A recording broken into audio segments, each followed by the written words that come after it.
1970 సంవత్సరంలో అమెరికా తయారు చేసిన హెలికాప్టర్ దుర్ఘటనలో మృత్యువాత పడిన ఇరాన్ దేశాధ్యక్షుడు ఇబ్రహీం రైసీ, మత పెద్దలు, సైనికాధికారులు ఆ సంఘటన మరవక ముందు ప్రపంచంలో మరో విమాన దుర్ఘటన జరిగిందా అంటే అవుననే సమాధానం వినిపిస్తుంది.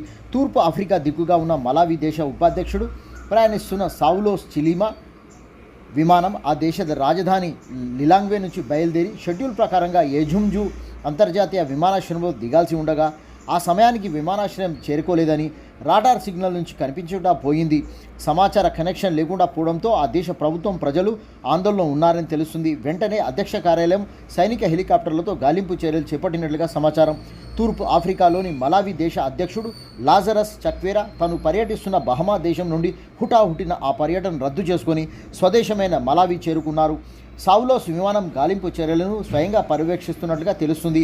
దాంతోపాటు గాలింపు చర్యలకే ఇతర దేశాల సహాయం కోరుకుంటున్నట్లుగా తూర్పు ఆఫ్రికా దేశమైన మలావి దేశ అధ్యక్షుడు లాజరస్ చక్వేరా తప్పిపోయిన విమానంలో 9 మంది ప్రయాణిస్తున్నారని, జూజు నగరంలో ఆ దేశ కేబినెట్ మాజీ మంత్రి అంతర్క్రియలకు హాజరయ్యేందుకు వెళ్తున్న సమయాన ఈ విమాన దుర్ఘటన జరిగిందని, కనిపించకుండా పోవడం జరిగిందని, తీవ్ర గాలింపు చర్యల్లో ఆ దేశ సైనికులు ఉన్నారని తెలుస్తుంది.